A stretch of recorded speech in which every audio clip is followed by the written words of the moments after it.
ולא ידעתי. חברי כבר היה פגוע מכדור בריאה, ולמרות זאת הוא החזיק כל כך חזק את הנשק עד שהאנגליה כמו התייאש, השכיר אותו עם הנשק, התחיל לרוץ, להתקרב לפינה, ואני חושב שזה סיכור החלום שלי לפגוע באנגליה, זה אם בשנייה הזאת תצליח לשלוף את האקדח ולירות בו. אחרת יקרא לעזרה ואנחנו בצרה. ממש באותה שניה התחלתי לשלוף את האקדח, הראיתי לעברו כדור, נפל לרוץ במקום. ראיתי שנהרג, התחלתי לרוץ, הרגשתי משהו מפריע לי לרוץ, אני צולע.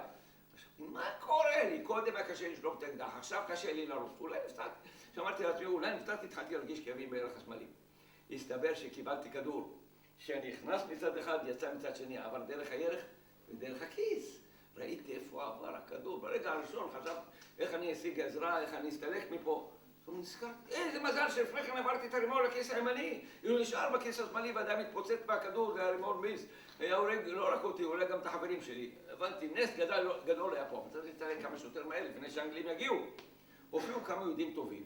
ראו אותי צולע על ירכי, שמעו את היריות, צריכים לעזור לך, אמרתי כן, תשיגו מישהו עם רכב, שיעשה אותי לקבל טיפול. למזלי השיגו נהג מונית שהביע נכונות לעזור, כל הכבוד לו.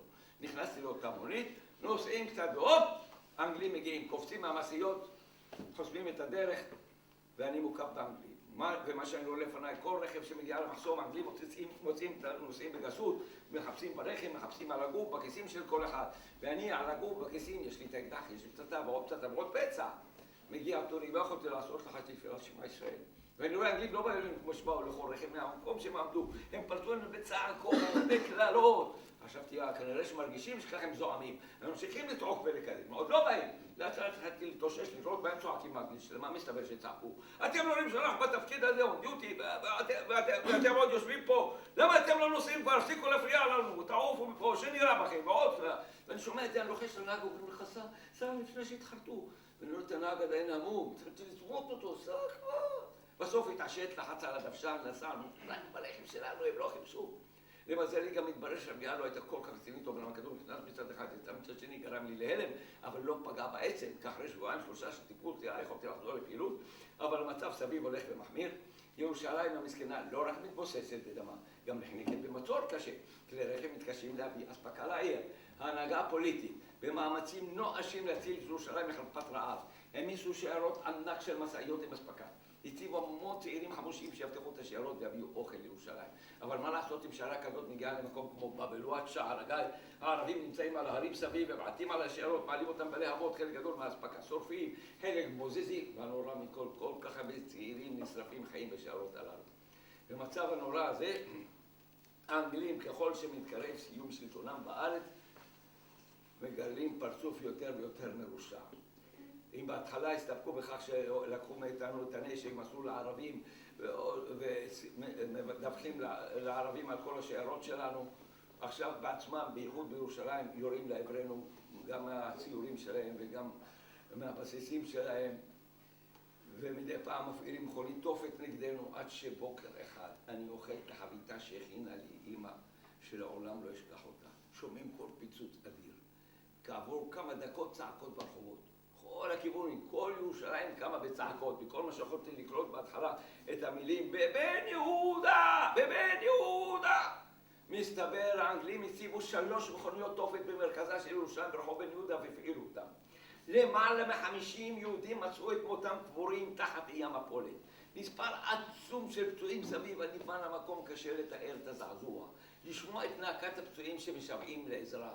את ילדת השכולים שמחפשים בין ההריסות, יש להם הורים, אחים, ילדים קבורים, איזה מראות מזעזעים. וכגודל הזעזוע שלנו כאן, ככה זעם של נגד האנגלים השלעים האלה. אחרי כל מה שעוללו במשך 30 שנות שלטונם, עכשיו פחות מ3 חודשים לפני שהם עוזבים את הארץ, זה מה שהם עושים. החלטנו חייבים להסתער על כל אנגלי אפשרי להרחיק אותם מחוצותינו בכל מחיר, לפני שיפתיעו אותנו בעוד מעשה נבלה כזה. ביוזמה שלי יצאנו 3 לוחמים מצוידים ממוקשים, ערבנו להם אלינו בלהבות 2 משאיות מלאות חיילים אנגלים. חבריי באזור רחובות פוצצו רכבת מלאה חיילים אנגלים. פה ושם ירינו בהם עד שתוך כמה ימים תיתנו אותם בחוצותינו במטאטא של אש, שהבינו אסור להם יותר להתקרב לאזורים היהודים והסתגרו יותר במחנות שלהם לקראת היציאה מהארץ. אבל יש לנו בעיה כל כך הרבה ערבים שהולכים כל כך הרבה יהודים. דעתנו הייתה שונה מדעת ההגנה, אנחנו עכשיו נחכה לראות מאיפה הם יורים כדי להשיב באש כולנו נמות. חייבים להעביר את מלאך המוות לתוך המאורות שלהם ויצאנו לפעול. היינו בסך הכל 3.5 חוליות לוחמים בירושלים. כל לילה חוליה או חצי חוליה יוצאת לפעולה. קטמון הם ירו לעבר רחביה והסביבה, מדי פעם פרצנו לקטמון בלילות, פוצצנו להם בתים, הם ברחו מחלק לקטמון. רוממה הייתה שכונה מעורבת, באותה שכונה גרו גם יהודים, גם ערבים. היהודים באים להגנה, אומרים, הציבו. לא יודעים מה קרה לשכנים האלה שלנו, היינו מיודדים איתם במשך שנים, עכשיו הם מצמנים לנו ככה, חכו, רוצים מדינה, יום השחיטה הגדול מתקרב, ורואים את אהבת הרצח בעיניים שלהם. מהגנה אומרים להם, אז מה אתם עושים שם? תפנו, אנחנו לא יכולים לשמור על כל בית. שעה שתושבי רוממה היהודים, המבוהלים, אורזים את החפצים שלהם כדי לברוח מהסכנה המאיימת, התרחש משהו. כמה מחבריי הסתערו על בית קפה שעמה בצעירים ערבים. כי הגענו מעדה שלתוך בית הקפה הזה מתרכזים ערבים, מי שיש לו נשק בא עם אקדח עם הרובה, מי שאין לו נשק בא עם סכין או עם גרזן, במטרה להסתער על תושבי רוממה היהודים לבצע בהם טבח. חבריי הגיעו למקום, יראו לתוך בית הקפה הזה צרורות, הטילו לימונים, הלכו לביתו של מוכתר הערבי, הרגו את הבן שלו. רוממה פונתה על ידי הערבים, היהודים כבר נשארו שם. הייתה בעיה עם ליפתא, ליפתא חנקה את ירושלים, אם היו כלי רכב שהצליחו לעבור את הגיהינום של בלואד ולהתקרב לירושלים עם אספקה, הערבים מליפתא יורים עליהם. לילה אחד בקש ללכת לאותה ליפתא מחוליה של לוחמים, כל אחד עם מטען של 20 קילו על הגב, חדרנו לכפר בחסות החשיכה, הצבנו את המטענים השללים, נכון, הדלקנו אותם, התרחקנו, מטענים, פעלו, בתים, קרסו, מאז עד היום אין ערבים בליפתא. הייתה בעיה עם שייח' באדר, משייח' באדר הם ירו לעבר הנחלאות, בנחלת אחים, זכרון יוסף, גוררו בעיקר יהודים יוצאי כורדיסטן, אורפה, שחיו בעוני, אבל היו ברוכי ילדים. כל משפחה היו לה המון ילדים, והילדים שלהם רגילים להיות ברחוב. גם במצב הזה, קשה להורים לשמור כל הזמן על כל הילדים בחנק של הבת הצפוף. ילדים שם לא עושים חשבון, רואים אבא, אמא עסוקים, פורצים החוצה, רוצים לשום אוויר, מחניק בבית, רוצים לפגוש חברים, ילדים, ונופלים טרף לרובעים של שייח' באדר. זה היה נורא, הייתי אחראי על כמה צעירים מזכרון יוסף, כל פעם שהייתי הולך לפגוש אותם, הייתי שומע מפינות שונות זעקות שבר על ילדים שנהרגו. עד שלילה אחד חברה אפילו בגבעה הזאת ששמו השייח' באדר, פוצצו את הבית הגבוה שמשם ירו את מרב הכדורים על יושבה. אחרי זה שומע קול אדיר של שקט בכיוון שייח' באדר, מי הבחין מה שקורה? הילדים זחלו למעלה וחזרו בצער, אבא, אמא, אין עוד ערבים בשייח' באדר, כולם ברחו. הייתם צריכים לראות את הרווחה בקרב תושבי הנחלאות, שהוא שר סיוט הנורא הזה ששמו היה שייח' באדר. היום שייח' באדר מרכז השלטון שלנו, שם עכשיו הכנסת, משרד ראש הממשלה, בית החייל, כל האזור הזה היה פעם שייח' באדר. ראינו, הבאנו רווחה על חלק גדול ממערב ירושלים, מהשכונות שם, וחושבים מה הלאה, ואז באה לנו עוד מכה. מסכנה ירושלים, מכה הולכת, מכה באה, הערבים השיגו תותחים.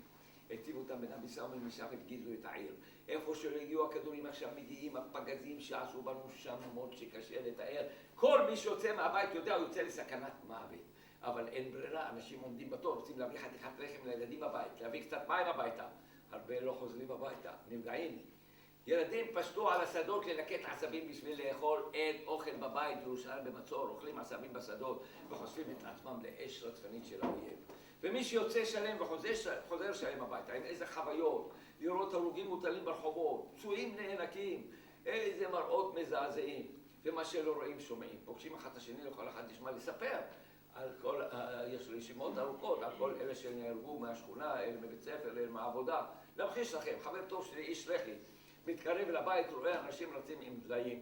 מה יש? יש תור למים. מים מצרך כל כך יקר בירושלים גבוה, קפץ הביתה, לקח לי, עמד בתור. בום, פגז פגע בקיר, אבן נפלה בראש, נהרג. חבר אחר שלי, איש הגנה, גדלנו יחד בשכונה. נפצע קל ביד בכדור צלף ערבי, הלך לקבל טיפול בדרך, נהרג מפגז. אני בא הביתה, אני רואה את ההורים שלי מתייפחים. מה קרה? מסכנים, השכנים שלנו ממול, משפחת אבוטבול. פגז פוצצת להם בחצר 3 הרוגים, 3 פצועים קשה. בסוף מתברר, כל ה6 מתו. אני חוזר לבסיס, אני רואה אחת הלוחמות מתייפחת. מה קרה? חבריי מנסים להרגיע אותה.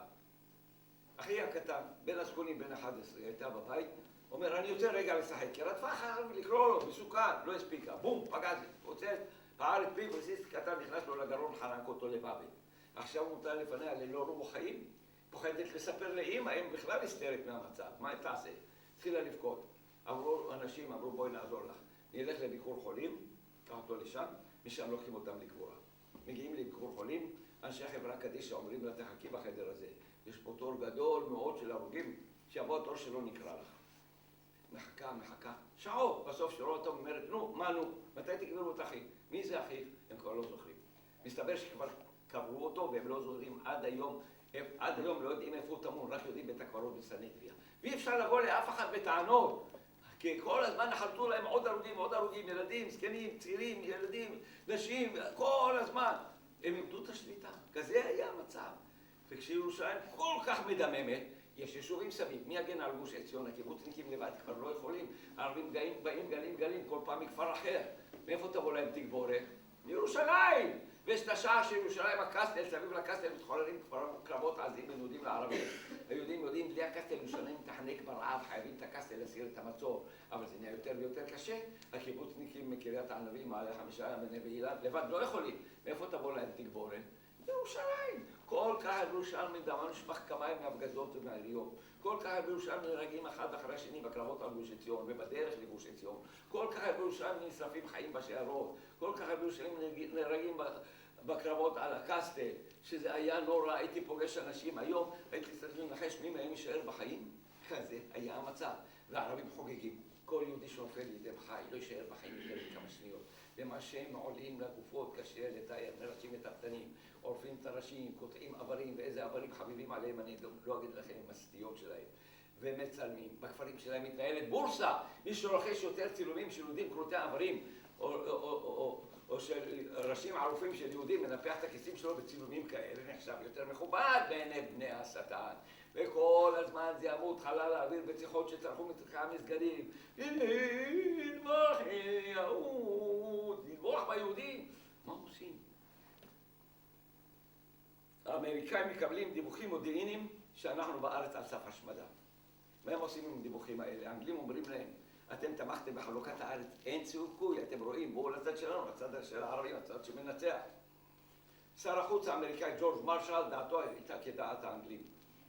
כדי להראות לערבים שהוא לצידם, מתחיל ללחוץ עלינו, אל תעזו להכריז על הקמת מדינה. אבל באותו זמן היינו זקוקים לא להכרה ולא להדה של זה מדינה או מעצמה בעולם. היינו זקוקים לאנשים ולנשק כדי לשרוד. אחרי שיהדות אירופה הושמדה, איפה יש מיליונים של יהודים? באמריקה. והחלה התארגנות המונית של צעירים, גם יהודים וגם לא יהודים.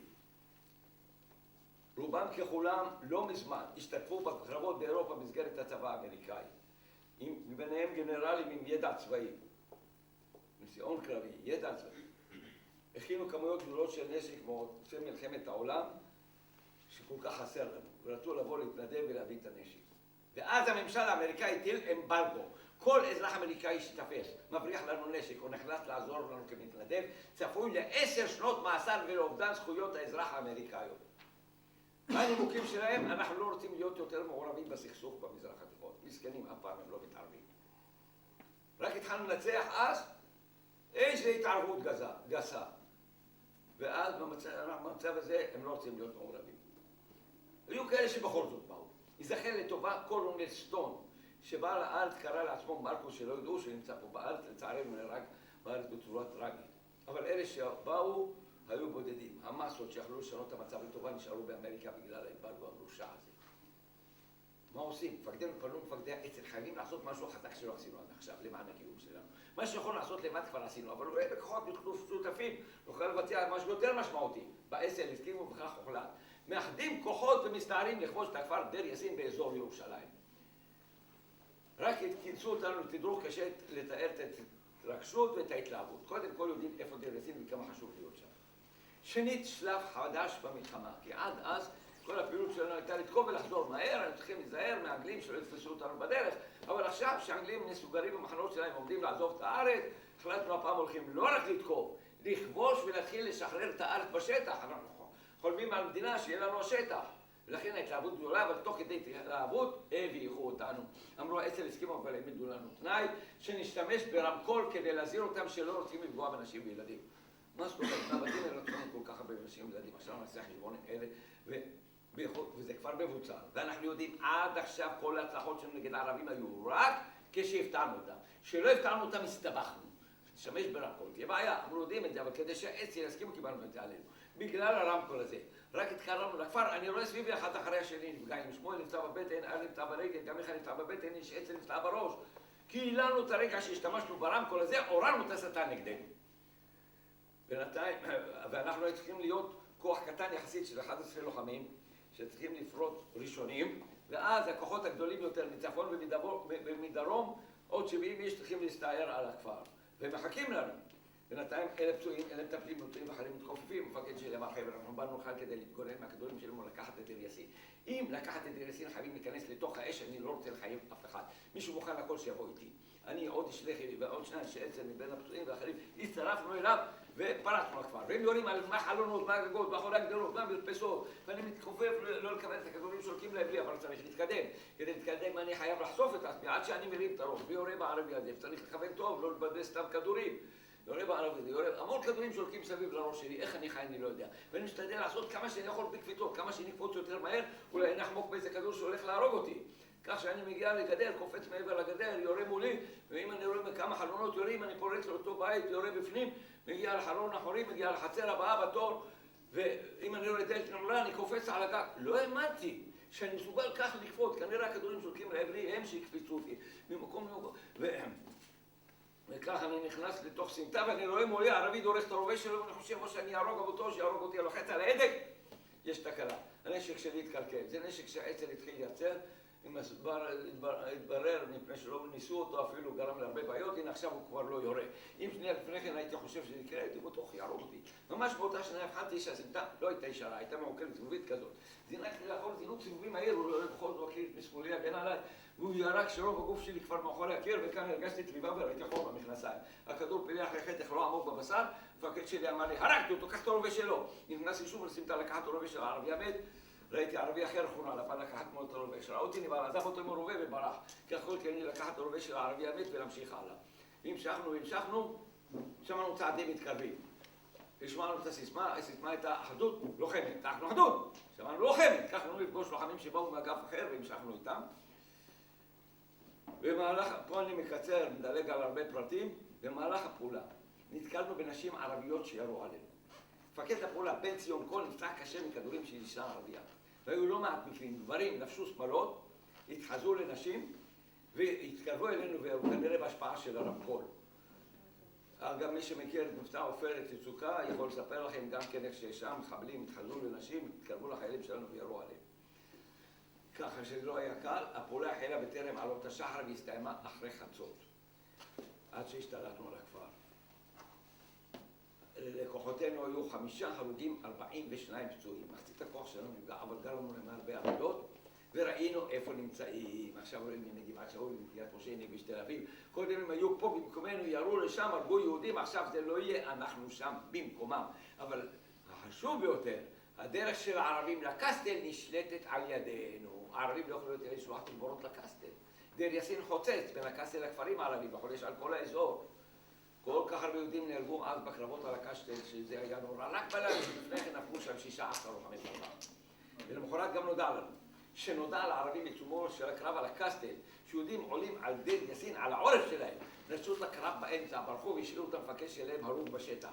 וכשאנשי הגנה גילו את הגופה שלו, הסתבר שהפגר הזה לא היה אחר אלא עבדול קאדר חוסיין, המפקד העליון של כל הכוחות הערבים באזור ירושלים, האחיין של המופתי הידוע על שבצה, וזאת הייתה מערובה בשבילם.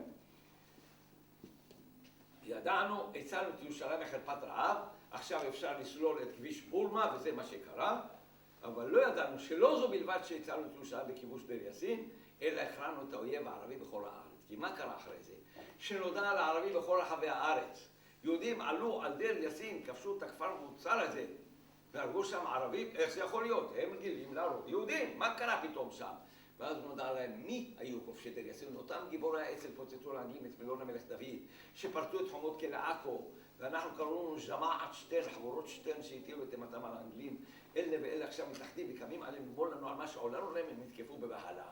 אבל הבהלה הגדולה לא הייתה על מה שעשינו, אלא על השמועות. המנהיגים שלהם, שכל הזמן הבטיחו להם, אותו הולכים להשמיד אותם, לקחת את הבתים שלנו, תעלם מי שרוצים, להוביל את הכבשים היהודיות לבית המטבחן של ההיסטוריה, ככה הוא להשתמש במונחים כאלה.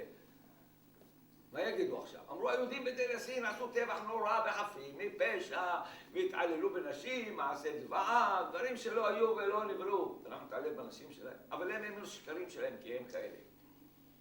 ודאי אתם זוכרים מבצע עופרת יצוקה. לפני שנכנסנו לעזה, איך הם התפארו? הגענו לשדרות, נגיע לתל אביב, נחריב את המדינה הציונית, נכנסנו לעזה, התחיל לבכות, הרגו לנו חפים מפשע, קוראים לעולם כולו להתערב. כך היה עם דיר יאסין. אבל בממדים הרבה יותר גדולים, שכל כך הפחידו את עצמם.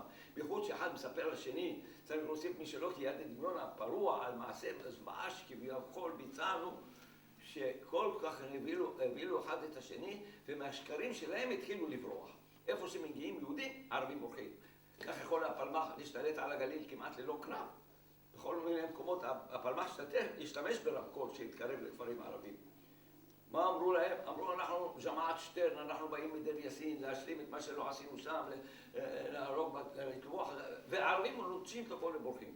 כך יכול הפלמ"ח להשתלט על הגליל כמעט ללא קרב. בקרבות הראשונים הערבים ברחו מחיפה, מטבריה, מצפת, מעכו, והארץ נפרצת לפנינו. יום לפני דיר יאסין לא ראינו מוצא מסכנת השמדה, יום אחרי דיר יאסין הקמים עלינו קמים מפוצים לכל רוח. הערבים טוענים שמיליון ערבים ברחו מהארץ בגלל הפעולה שלנו בדיר יאסין. אנחנו יודעים, הם מגזימים במספרים, אבל באמת המונים ברחו. איפה לא ברחו? ממקומות שעדיין הנוחות של האנגלים הפרידה בינינו לבינם, בעיקר בירושלים. הפעולה בדיר יאסין התנהלה ב-9 לאפריל 1948, כעבור חודש ימים הולך ומתקרב יום סיום השלטון האנגלי בארץ ישראל, ה-15 במאי. והנה אנחנו שומעים, האנגלים כבר פינו את מגרש הרוסים. מגרש הרוסים בירושלים זה לא היה רק שם של מקום, זה היה מושג באותם ימים. שם המטה הארצי של המשטרה שפוצץ פעמיים על ידי המחתרות. מרכז החקירות של הבולשת, בתי המשפט, בית הסוהר המרכזי, אם בכל מקום שבו נמצאו אנגלים, הם היו מבוצרים בכמויות גדולות של גדרי תיל דוקרני, שקי חול, עמדות ירי. מגרש הרוסים שהמרכז העצבים שלהם היה מוקף בים של גדרי תיל דוקרני. הרים של שקי חול. תוכלו להבין מה שאני מתכוון אחרי השיחה. תוכלו לראות בספר הזה שלי שתי תמונות מקטע ממגרש הרוסים, איך נראה באותם ימים. פעם קראו למפלצת הזאת בבינגרד. הסטלינגרד של שר החוץ הבריטי בבין. והם פינו את בבינגרד, הלכו לאנגליה שלהם. אנחנו שמענו את זה, דבר ראשון שעלה לנו לראש, הוא שר המכשול העיקרי בדרך לחלום חייו של עם ישראל, לעיר העתיקה, כי מגרש הרוסים הפריד בין ירושלים שהייתה בידינו לבין העיר העתיקה. פנינו לארגונים האחרים, בואו יד ביד, בכוחות משותפים, נסתער ונשחרר את העיר העתיקה שלנו. לצערנו לא הסכימו לעבוד אותנו, לא אלה ולא, לאלה היו תירוצים, לאלו היו סיבות, מצאנו את עצמנו לבד. ידענו לבד ונוכל לבצע משימה כזאת, אבל אנחנו לא יכולים לוותר. ירושלים מחכה לנו 2000 שנה. החלטנו לעשות מה שאנחנו יכולים. נכבוש מה שנכבוש, נקדם את עם ישראל לפתי מזרח קדימה לכיוון העיר העתיקה, ונראה מה הלאה. נכנסנו למגרש הרוסים. רדו לראות, אין אנגלים בבבינגרד. המקום המבוצר הזה, שאולי המבוצר ביותר בעולם, שסימל את העוצמה של הממלכה הבריטית יותר מכל מקום בעולם. האנגלים עשו אותו, הלכו לאנגליה שלהם. ואנחנו במקומם, כאילו העולם מתהפך. איזה מראה מלבב. אנחנו, שלחמנו לאנגלים כדי לסלק אותם מארצנו ושכולם לעגו לנו. הנה, יש תמורה למלחמה באנגלים. הם הסתלקו. איזה מראה מלבב. ותחזינה עינינו. אבל אין זמן להנאות, ירושלים מחכה לנו, בואו נצעד לכיוון שלה. הגענו לבית הקיצוני ביותר שכיוון החומה, נכנסנו לתוכו. הגענו לראות עד כמה הבניין הזה היה מבוצר גם מבפנים. החלונות, הדלתות, דחוסים, קירות בטון, שקי חול, עמדות ירי. ואנחנו ציבים כאן הערומים של אותם עמדות, ראינו על הכוונת איך שהם מתבשרים ממול, ירינו בהם. אמרו, תפסיקו עכשיו לראות. למה? אמרו, נשכם בבוקר, רק יעלה השחר, אנחנו מתכוונים להסתער ולהשתלט על מבנים שמפרידים בינינו לבין החומה. יש להניח שקרב ממושך, ואנחנו חוששים מאוד שכל התחמושת ברשותנו לא תספיק. חייבים לעשות מאמצים לחסוך בתחמושת. הפסקנו לראות. בלילה, הפרו דומיית הליל קולות של צלצולי פעמונים של הכנסיות בסביבה. זה נשמע מוזר בשעה כזאת. אמרתי לחבר שהיה לידי, יורם, אתה יודע מה אני חושב לי ולצלצל עם הפעמונים, מה השעה? מסתכל על השעון מ-12, חצות. אמרתי, זאת השעה של עם ישראל. מהרגע הזה מתחיל ה-15 במאי 1948. מרגע זה נגמר סופית השלטון האנגלי בארץ ישראל. מרגע הזה עם ישראל מתחיל לצעוד את צעדי החירות הראשונים. מאז החורבן לפני 2000 שנה כל כך התרגשתי, כל כך התלהבתי מהרגע ההיסטורי האדיר הזה. חיפשתי דרך לתת ביטוי, לתת פורקן להתלהבות שלי, לזכור את הרגע. מה אני אעשה? כמו שנאמר, ויהי בחצי הלילה, לקחתי רימון ועפתי אותו לכיוון החומה.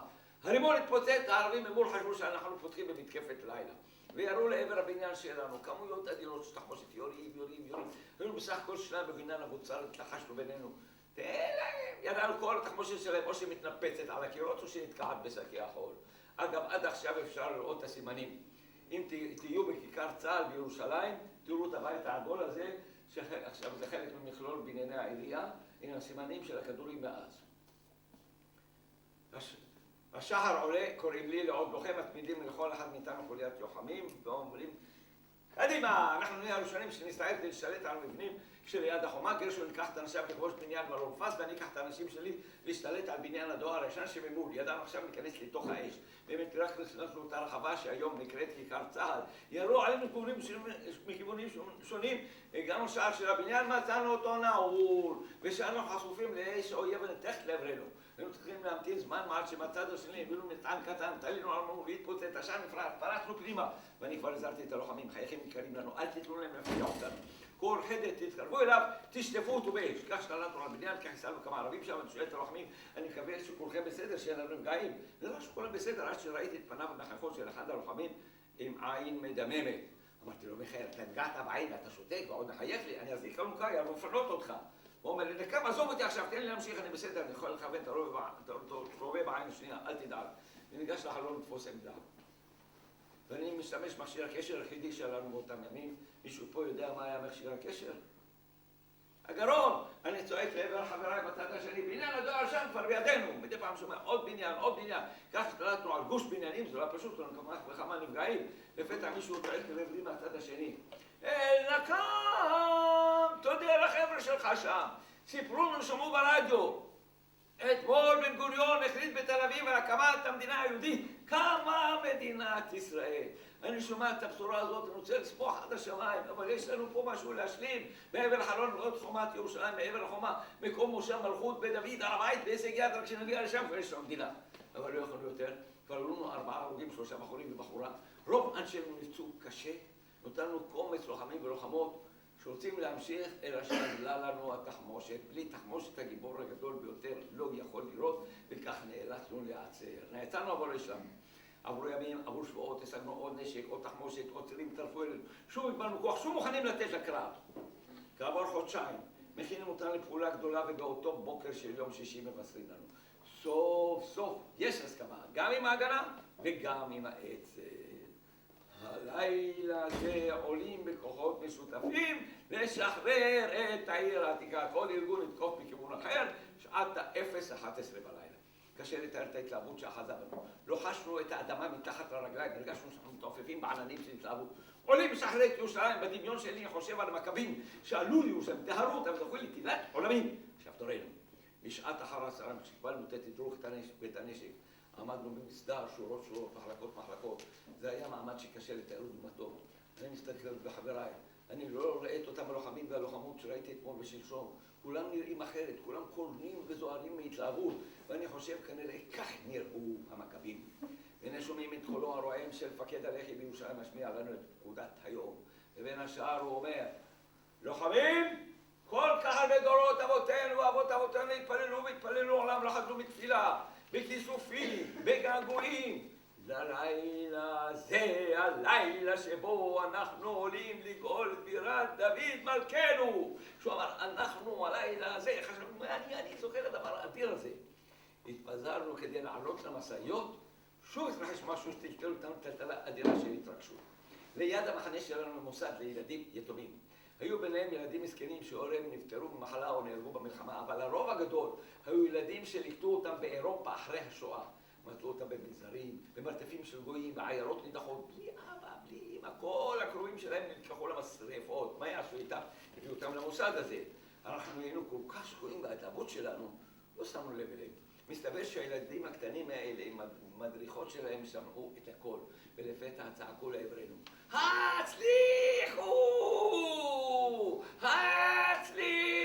הצליחו! לכו בשלום ושובו בשלום! אני אומר לכם, עד עכשיו אני רועד מהתרגשות שאני נזכר בקולות הללו, וזה חשף לפניי דבר אדיר שלא חשבתי עליו. עד לאותו רגע כל הזמן חשבתי על המניע האדיר של מה לא הולכים לשחרר את ירושלים. כל העבר שלנו, 2000 שנה, תפילות, כיסופים, געגועים, חלומות מחכים לנו.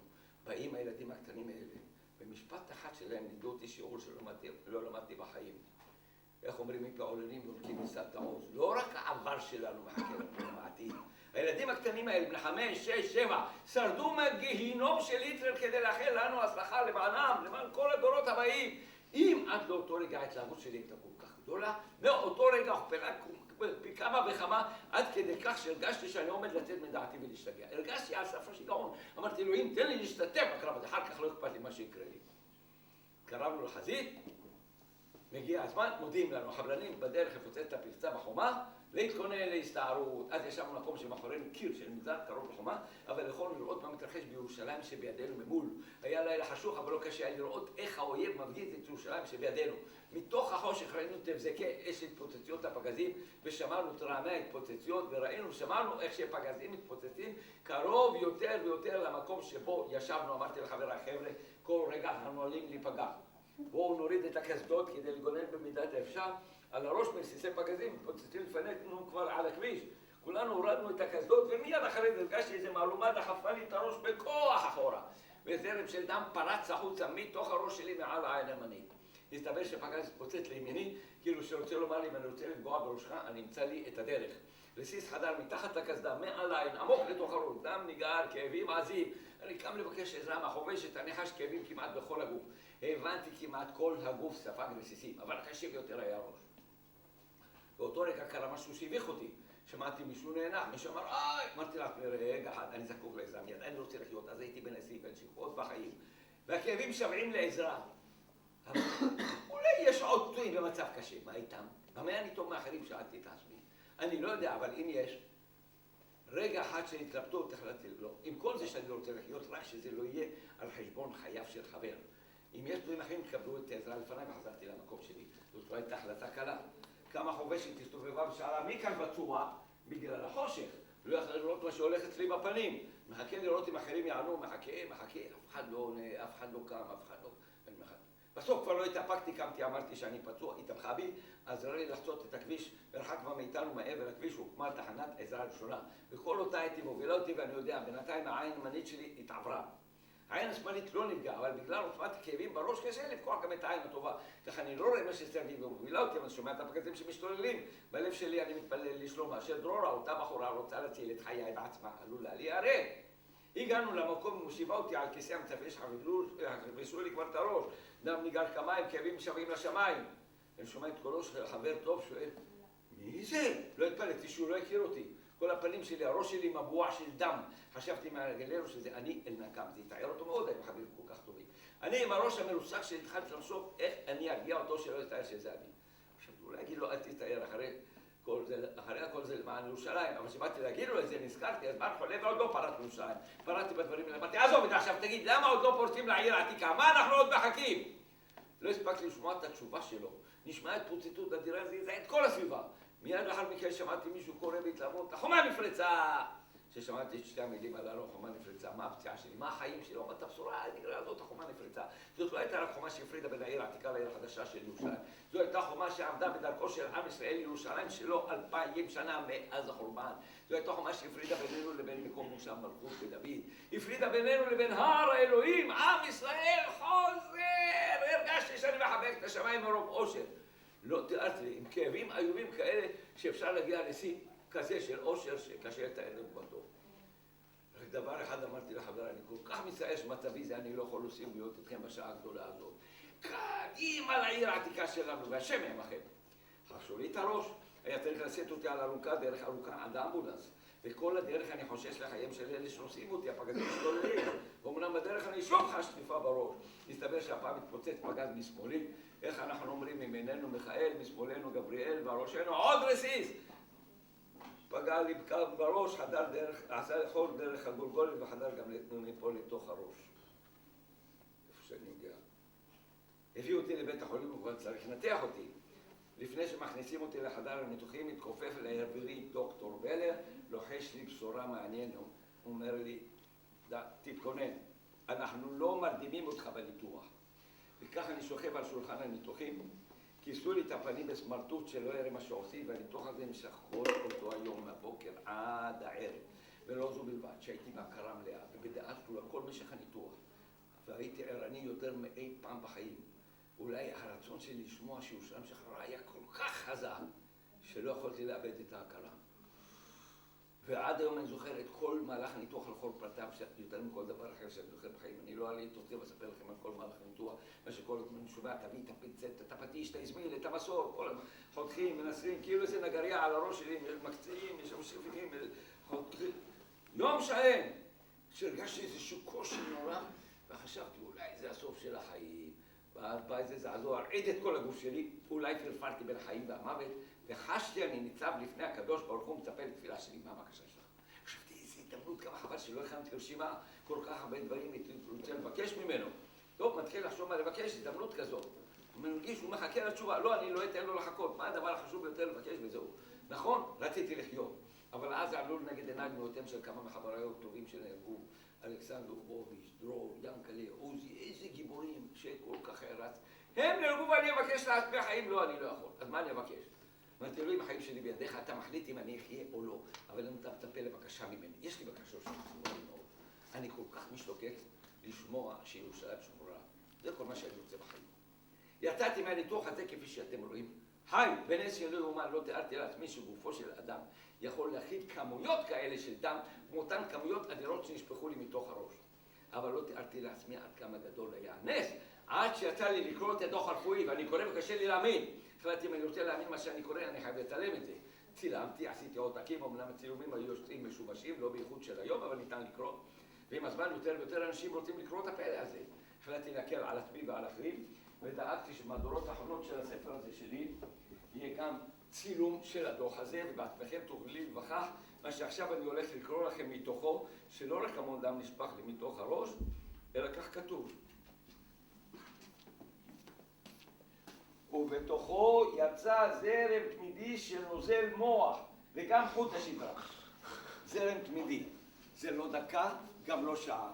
עד שהביאו אותי לחדר ניתוחים וניתחו אותי, לקח למעלה מ-25 שעות, שכל הזמן הזה, בנוסף לכמויות עצומות של דם, נשפך לי זרם תמידי של נוזל מוח, וגם חוט השדרה. ועוד כתוב פה, דרך הקרע, בדורה, דרך חולים שהתחו לי בגולגולת, הוצאו חלקי המוח ההרוסים. ועם חתיכת מוח שנשארה לי בראש, איך אני יצאתי מהניתוח הזה כפי שאתם רואים. היי! באמת הרגשתי מעורבות משמיים בהצלת חיי, אבל מה עם כאב וזעזוע נוראים? לא מהפגיעה גופנית, לא היה כאב גופני שיכול לשבור את רוחנו. מהחדשות. אני שומע איך שאחות נכנסת בסערה לחדר שפה שכבתי, אומרת לאחות שמסדרת את המיטה שלי. שמעת מה אמרו ברדיו? בחורינו עמדו לשחרר את העיר העתיקה, וברגע האחרון הממשלה תקטע הפסקת אש והעיר העתיקה נשארה בידי הערבים. איך אתם רוצים שארגיש? איך אתם רוצים שארגיש שירדו לי פרטים? האתל כבר פרטו את השער החדש. אחרי שהיו להם 4 הרוגים, החלו להיכנס לתוך העיר העתיקה, ציוו עליהם לצאת בחזרה. ערבים ברחו מהעיר העתיקה, דרוקלם הערבים והממשלה שלנו לא נתנו להיכנס אליה, למרות שהערבים לא הסכימו להפסיק את האש. המשיכו להפגיז ולהרוג בנו ימים רבים. מסתבר שהפסקת האש זאת הייתה חד צדדית. אנחנו מפסיקים את האש, הערבים הוגים יהודים והעיר העתיקה נשארה בידיהם, וזה כואב. מבחינה גופנית התאוששתי בצורה מופלאה. עם החודשים, עם השנים, הקמתי משפחה, התחלתי להוליד ילדים, אבל נוצרתי עם עין אחת לציון צופיה, ואני רואה את החומה, ומעבר לחומה ירושלים הייתה בהישג ידינו ולא הושטנו לה את היד.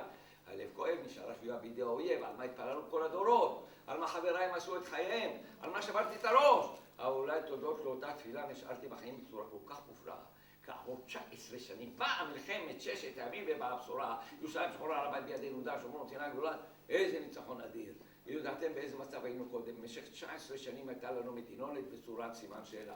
תסתכלו על המפה של אותם ימים, מה שקוראים היום גבולות 67, גם צורה של סימן שאלה וגם מצב של סימן שאלה. הערבים יודעים טוב מאוד, אולי טוב מאיתנו, שאי אפשר להגן על גבולות כאלה. לילה פרצו לתוך המדינה, בזיזו רכוש ורצחו יהודים, הפידאיון המפורסמים. בדרום ביוזמת המצרים, במרכז בעידוד הירדני, בצפון הסורים יושבים על הגולן, ממררים את חיים של הקיבוצניקים על הכנרת. יום יום ממטירים לעברם אש מכונות ירייה. ילדי הקיבוצים האומללים במשך שנים לא ראו את השמיים, היו בתוך מקלטים. שנים! הסורים לא מסתפקים בזה, רואים שאנחנו שותים מים, רוצים להפסיק לנו גם את זה, מתחילים להטות את האפיקים שמזרימים את המים לכנרת, לייבש לנו את הכנרת. ולא היה מי שיחמש אותנו. וגול עלה לשלטון בצרפת, החליט גם צרפת תפסיק למכור לנו נשק. נשק ששילמנו עבורו, לא היה מוכן לספק. שעה שהרוסים חימשו את המצרים ואת הסורים בכמות עצמות של כלי משין. והאנגלים, והצרפתים, והאמריקאים, יש להם את הערבים שלהם, ומחמשים, את הסעודים, את הירדנים, את העיראקים, את כל הצפון אפריקאים, בכמויות אדירות של נשק רצחני. עד שיום אחד נאסר נשיא מצרים מתעורר וחושב עם כל הכוח שיש לי עכשיו. מה עושה פה המדינונת הזאת? עוד בעיטה אחת ותיעלם על פני האדמה. הכניס את הטבה שלו לתוך סיני בניגוד להתחייבויות שלו. כינס את הגנרלים שלו ושמע בפניהם נאום ודאג שהנאום הזה יישמע בתחנות השידור בעולם כולו. כמעט שלא היה בעולם מי שהדליק רדיו או פתח טלוויזיה בלי שיראה או ישמע את נאסר אומר את הדברים האלה לקצינים שלו. אנחנו בדרך לתל אביב. עכשיו אני רוצה לראות את רבין, שיבוא רבין היה רמטכ"ל, רק שיבוא בסטנה, אני מחכה לו, אהלן וסהלן. וכל הגנרלים מתפקדים בצחוק. שר החוץ שלנו בשם הממשלה רצה להפוך עולמות לעניית המעצמות שימנעו מלחמה. מגיע לפריז, לא רוצים לראות אותו. מגיע ללונדון, לא רוצים לשמוע אותו. מגיע לוושינגטון, לקח זמן עד שהואיל בטובו הנשיא ג'ונסון לקבל אותו. אומר לו, מיסטר פרזידנט, קודמך אייזנהאואר, שביקש אותנו לסגת מסיני, בעקבות מבצע סיני לפני 11 שנים, אמרנו לו, אנחנו זקוקים לסיני לביטחון שלנו. הוא אמר, אתם אל תדאגו, אני אדאג לביטחון שלכם, אתם תצאו משם. ומראה לו התחייבות בכתב, לפיה, אם המצרים יחסמו את תעלת סואץ לשיט ישראלי, זה מה שהם עשו, או יכניסו צבא לתוך סיני, זה מה שהם עושים, אמריקה מתערבת במלוא העוצמה על החתום דווייט אייזנהאואר, פרזידנט United States of America. אומר לו, נו, וגם אתה בעצמך אמרת, לא מזמן. אמריקה מחויבת בביטחונה של ישראל. נו, תקיים את ההתחייבות שלכם, התחייבות בכתב, אם אתה לא מתייחס להתחייבות בעל פה. ג'ונסון מסתכל, ובסוף אומר לו, אל תשכח, אני מכיר את זה, אתה לא היית צריך להראות לי, אבל אל תשכח שמאז חלפו שנים, עכשיו אני לא יכול סתם להתערב, המצב השתנה, תן לי להתייעץ עם מדינות אירופה, מה זה מדינות אירופה בפירוש נגדנו. לא רוצה להתערב למרות ההתחייבות המפורשת. מי שומע את זה? כל מדינות ערב. אלה שהם האנגלים, אלה שהם הצרפתים, אלה שהם הרוסים, אלה שהם האמריקאים. באים לנאסר, אומרים לו, נגד היהודים אין כל הבדל בינינו, כולנו לפקודתך. מיד נאסר מינה גנרלים מצריים שפיקדו על כל צימות ערב במזרח התיכון ובצפון אפריקה. לעולם העולם הערבי כולו מהמפרץ הפרסי עד האוקיינוס האטלנטי.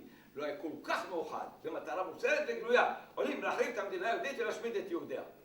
והמלחמה פורצת, דבר שלא שומעים בעולם, חיפה עלתה בלהבות, תל אביב כולה נהרסה, ירושלים נכבשה בידי הערבים, הערבים היו כל כך בטוחים שכך תתחיל המלחמה, עד כדי כך שלא הייתה להם אפילו סבלנות להמתין לקבל דיווחים מהשטח.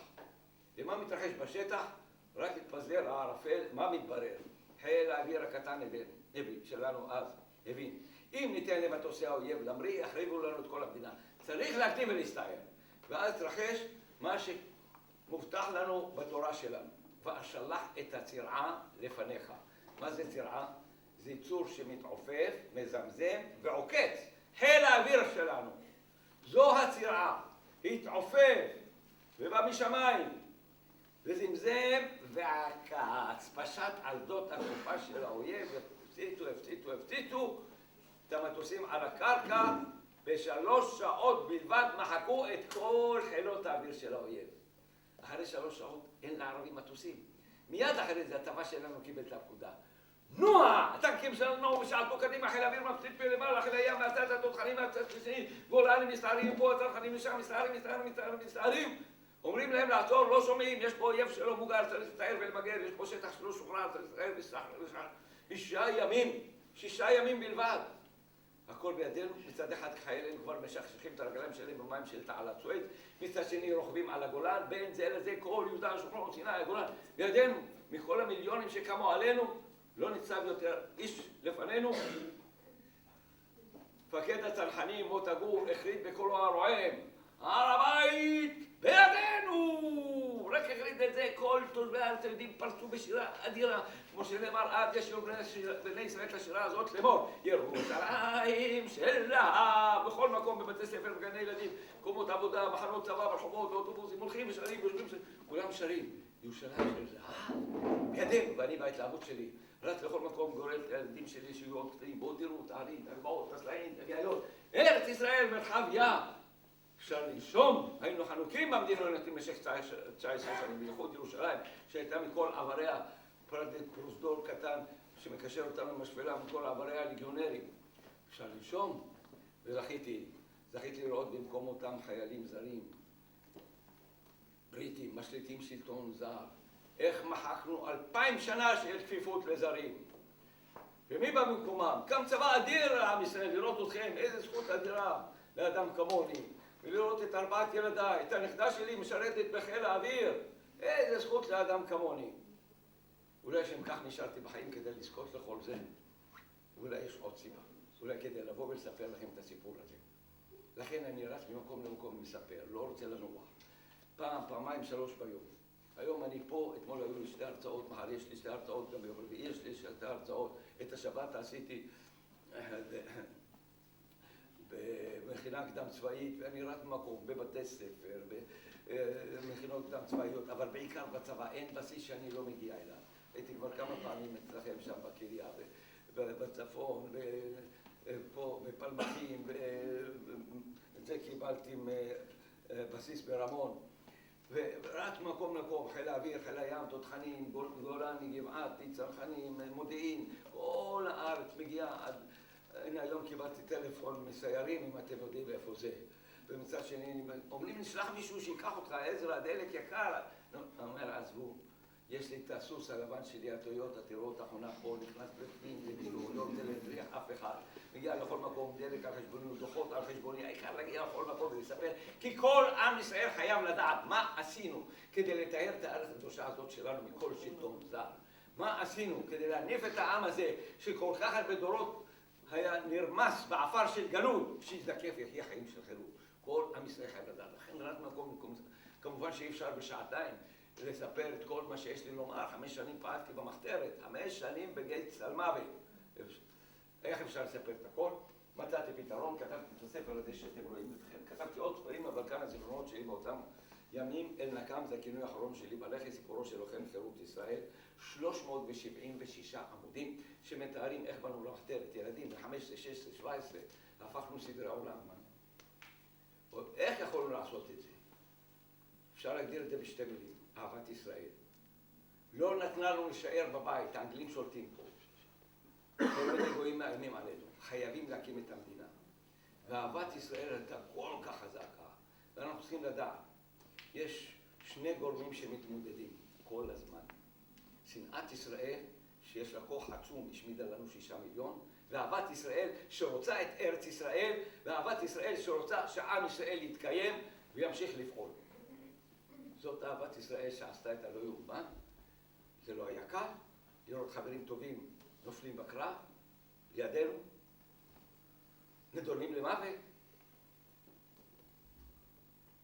ומה לראות את ההורים, 5 שנים לראות אותם מתענים, כל יום עם בעלה, אני אחזור הביתה או לא.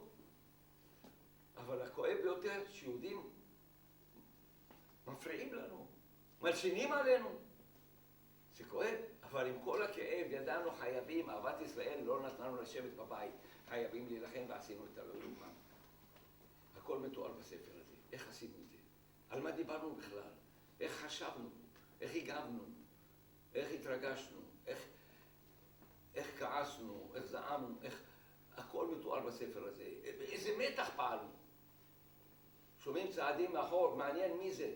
אולי מישהו רוצה לעקוב אחריי, לראות את מי אני הולך לפגוש. הולכים לישון, לא יכולים לרדם, שומעים צעדים בחוץ, אולי באים לקחת אותי. 5 שנים כאלה. הכל מתואר בספר הזה. כמובן שאי אפשר לחלק גם את הספר בחינם, זה בכל זאת עולה להדפיס. לכן אני מוכר את זה ב-40 שקל, זאת כבר מהדורה 16 פעמים זה הודפס, ועכשיו אני בזמן הקרוב צריך להזמין עוד מהדורה. לכן אני מוכר את זה ב-40 שקל, מי שמעוניין יכול לקנות ולקבל ברכה עם הקדשה מיוחדת בחתימתי. ותקשיבו טוב, מי שמעוניין ואין לו כסף איתו, שלא יצטער. יכול לקחת את הספר ולשלם פעם אחרת, תיקח את הכתובת שלי עם הברכה, עם ההקדשה. מתי שלא, אפילו אחרי השחרור, בלי לחץ. העיקר שתקראו, כי זאת משימה שלי בחיים, כי זה לא רק סיפור שלי, זה סיפורם של גיבורים שלא יכולים לא לדבר ולא לכתוב, ואני מייצג אותם. ואני יודע, אם השגנו את ההישגים האדירים, תודות לאהבת ישראל שלהתה בנו, עם כל האויבים שלנו, אני יודע, עם השנאת ישראל שלהם שהיא איומה, אהבת ישראל שלנו הולכת ומתחזקת. אני רואה את זה, אני רואה את לכם. זה לא מקבל ביטוי, לא בתקשורת ולא בפוליטיקה, אבל זה קיים בשטח. במקומות כאלה, אהבת ישראל בוערת. ואני יודע אם עם ישראל חי הודות למה שאנחנו עשינו, וחיים של נצח הודות למה שאתם עושים ותעשו. לסיום אני רוצה לומר לכם, הלפיד הזה שהדלקנו, לפיד החירות של עם ישראל הוא יקר מאוד. הוא הושג אחרי כל כך הרבה דורות של כיסופים, תפילות וחלומות. הוא תודלק בדלק יקר מאוד בדמם של גיבורים. והוא בוער בדלק לא פחות יקר בים דמעות של הורים שכולים. את הלפיד היקר הזה אנחנו מעבירים לידיים שלכם. להחזיק אותו חזק חזק. אל תיתנו לרוחות רעות לכבות אותו, ויש הרבה רוחות כאלה. להחזיק אותו חזק, עניף אותו גבוה, באהבה ובגאווה. זה יהיה שכרנו. ומילים אחרונות, עלו בכוחכם, זה והושעתם את ישראל. תודה רבה.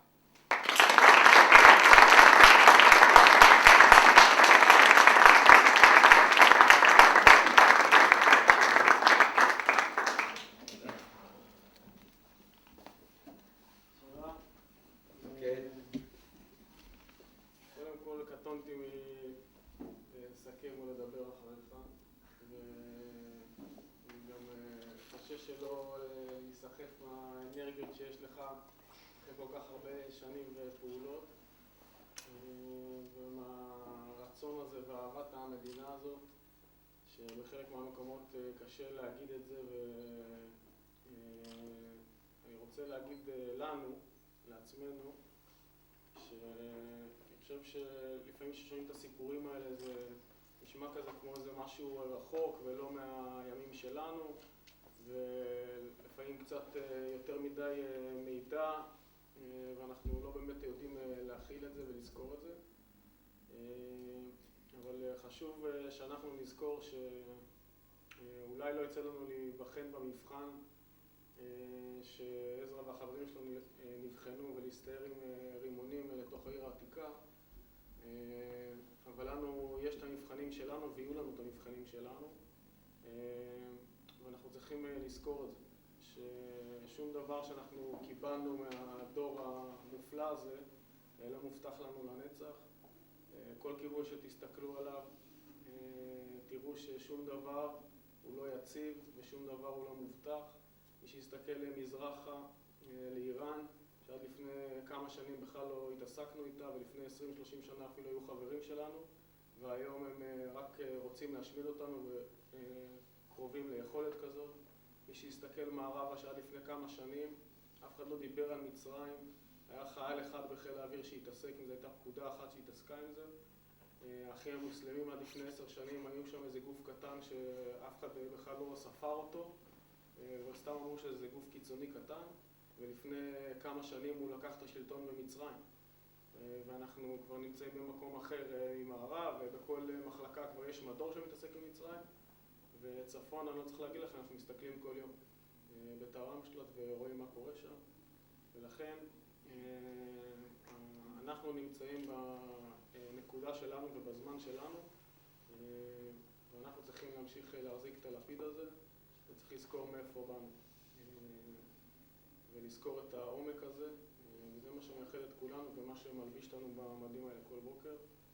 המון תודה לפיסטול ומושון על היום הזה ועל הידע הזה, ושתהיה נסיעה בטוחה הביתה. תודה.